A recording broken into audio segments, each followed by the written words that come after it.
My name is Jim Estes, and today I'm going to talk about a drill that I think is extremely important for the swing plane.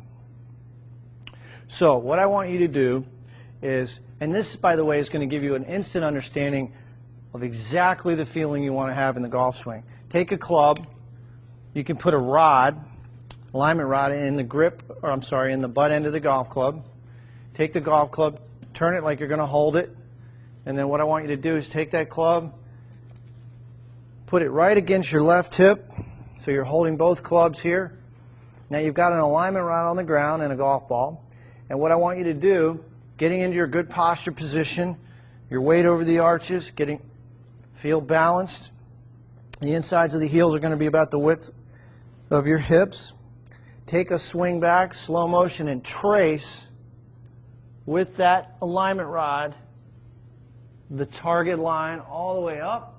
The shaft should be parallel to your target line at the top, and then slowly coming down, trace the line. And do this in slow motion.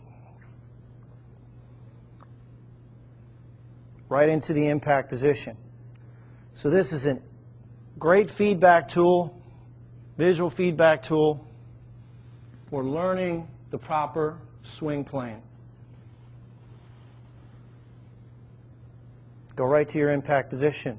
I encourage you to do this drill in slow motion, and if you have 5 minutes a day, if you do this drill every day, I guarantee you're going to improve your golf swing.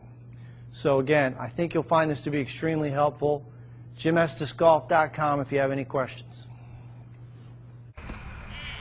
Alright, so good position there. Pretty good position there. Now, that's interesting. Look at your pelvis hasn't moved forward much. So why is the ball being struck on the heel? I think it's your head. There's your contact point right there. Now, first of all, the club should be higher off the ground at impact.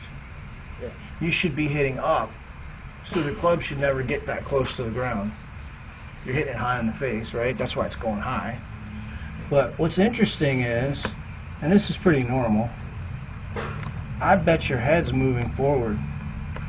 Okay, so it's not moving that much forward. Then the other reason is your hands are moving forward. Okay, so there's your hands at impact. Now what do you notice about your arms? They're still bent, right? Yeah. That's a power leak, right? If you have increased your arc, the radius of your swing, if you can widen your arc, you're going to generate more speed, right? Stand back. Standing back, hold out. Yeah. Yeah, we're going to have to get farther away. Your head's moving forward fractionally toward the ball, which is causing you to do what? You have to bend your arms to accommodate that, right? Otherwise, you're going to hit it right on the neck, which is what you've been doing to some degree. So,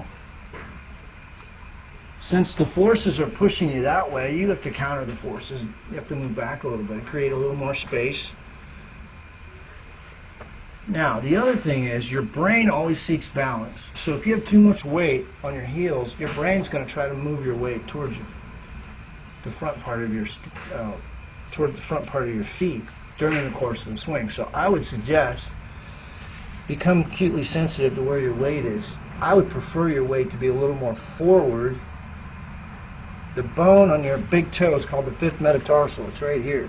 But if you put your weight more towards the front of your shoelaces, and then in the course of your swing turn back and your weight goes back, that would be preferable than going from the heels forward. So it looks to me like there, you're a little bit more weight centered on the back part of your feet. Alright, so it's very fractional though as far as what you're doing.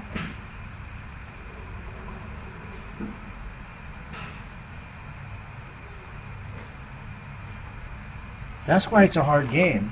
You know, if you miss this much, it doesn't transfer as much energy to the club head. Alright, so let's try that. We're going to get you a little more weight centered, standing a bit further away. Yeah. Alright.